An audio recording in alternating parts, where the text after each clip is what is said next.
नमस्कार, जिंदाबाद, जोहार। साथियों, संविधान लाइव यात्रा 2024 का दूसरा चरण कल से शुरू हो रहा है। कल यानी 28 मार्च।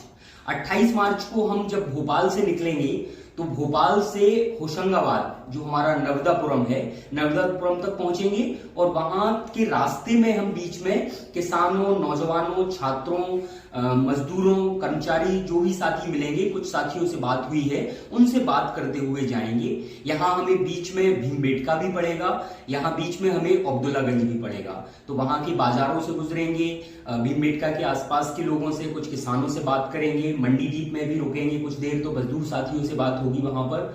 और हम शाम में लगभग 5 साढ़े 5 बजे तक सेठानी घाट पहुंचने की कोशिश करेंगे, जहां पर कि सेठानी घाट पर होशंगाबाद के कुछ साथी जो कवि, कलाकार हैं, सामाजिक कार्यकर्ता हैं, वो सभी वहां पर मौजूद होंगे।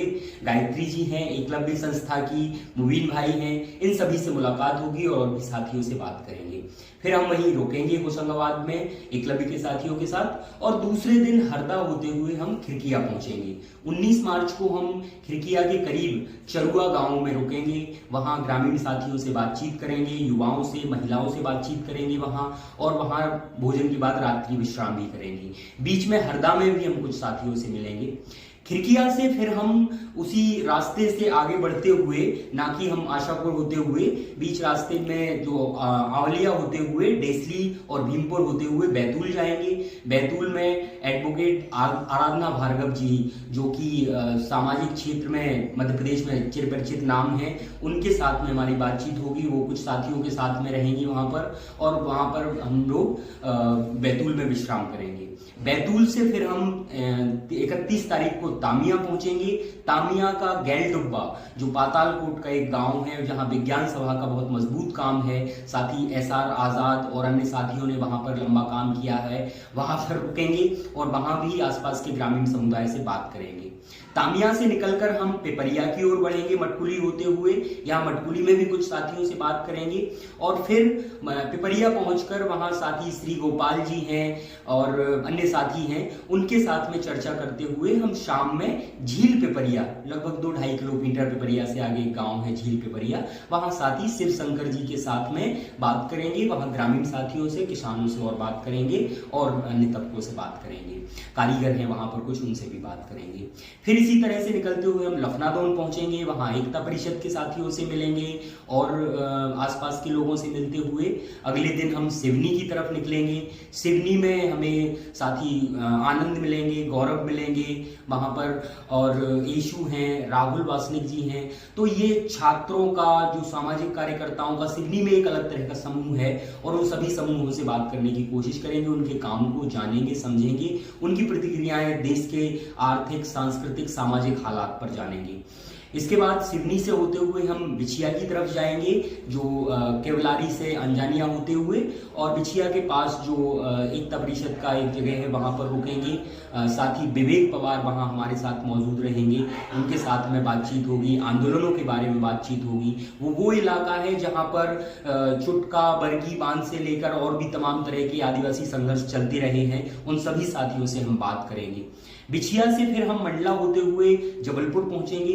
जबलपुर में हम काफी वक्त देंगे, और वहां साथियों के बीच में सांस्कृतिक परिदृश्य को समझते हुए, जबलपुर का जो एक महाकौशल को पूरे समेटने का जबलपुर में एक केंद्र लगता है, और उस केंद्र को समझने की कोशिश करेंगे। साथ ही दिनेश ने बहुत लेखन में लंबा काम किया है वहां पर, पिछले दिनों दिनेश पहुंचे हैं जबलपुर, और उन्होंने किया है। जबलपुर वैसे भी मध्य प्रदेश और इस पूरे भूभाग के लिए जो मध्य क्षेत्र है हमारा, वो स्वतंत्रता के पहले भी और स्वतंत्रता के बाद भी जबलपुर का एक अलग तरह का पहचान रही है, सांस्कृतिक राजधानी मध्य प्रदेश की कहते हैं। तो वहां अलग अलग साथियों से, हिमांशु जी हैं, तरुण कुमार नेगी हैं, बोस दादा हैं, इन सभी से बात करते हुए हम फिर आगे बढ़ेंगे, और डिंडौरी होते हुए गाड़ासराय से अनूपपुर पहुंचेंगे।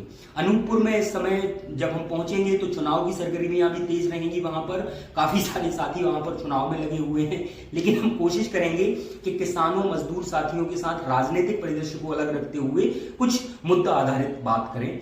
और वहां पर हम शाम में लगभग 6 तारीख को वहां पहुंचेंगे, और फिर हम शहडोल होते हुए जयसिंह नगर के रास्ते में जाएंगे।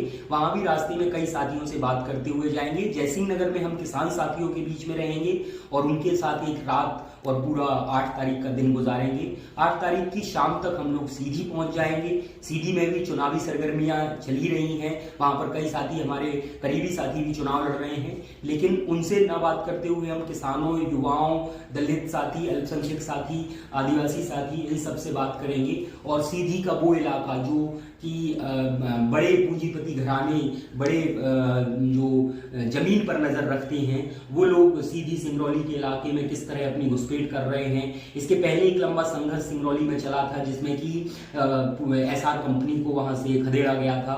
तो उन सभी साथियों से, माटा गांव के आसपास अभी भी विस्थापन की समस्या है, वो क्या इलाके हैं, उन सबको जानने समझने की कोशिश करेंगे। उसके बाद हम फिर चोरहट गुड़ होते हुए रीवा पहुंचेंगे। जैसा कि आप जानते हैं कि रीवा मध्य प्रदेश की राजनीति, मध्य प्रदेश के सामाजिक परिदृश्य में एक अलग तरह का रुतबा रखता है। रीवा के साथियों को हम मानते हैं कि मध्य प्रदेश के बाकी इलाकों से ज्यादा पॉलिटिकली वाइब्रेंट इलाका है और वहां पर सामाजिक आंदोलनों का भी इतिहास रहा है, सांस्कृतिक आंदोलन भी बहुत मजबूत रहा है। लेकिन उस ढंग से कभी रीवा की बात मुख्य धारा में भोपाल, इंदौर के आसपास वो नहीं होती है।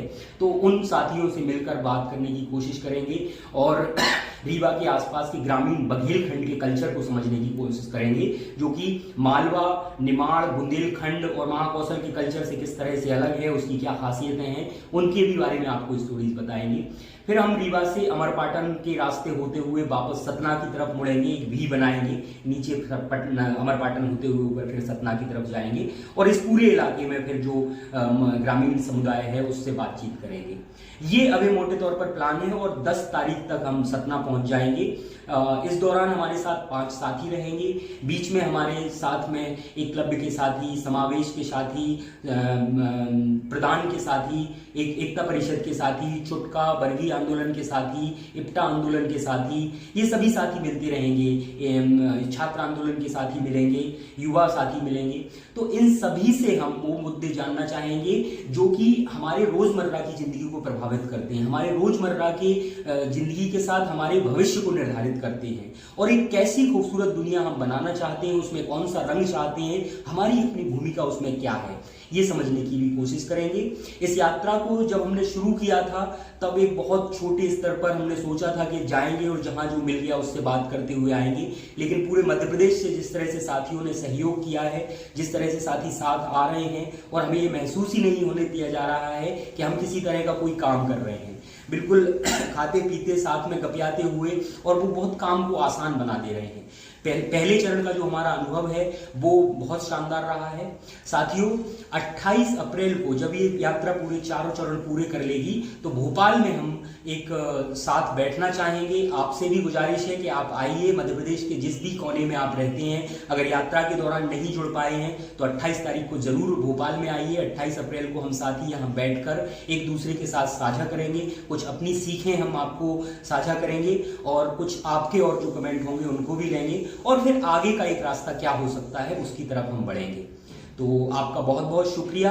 और रास्ते में कहीं भी इस दूसरे चरण में आप 28 मार्च से 10 अप्रैल के बीच में अगर कहीं मिल सकते हैं तो जरूर हमसे संपर्क करें। हमारा नीचे डिस्क्रिप्शन में ईमेल आईडी, फोन नंबर है और व्यक्तिगत रूप से भी साथियों को, 5 साथियों या एका के संविधान लाइव के साथियों से आप बात कर सकते हैं, जिससे भी बहुत बहुत शुक्रिया। जिंदाबाद, जोहार।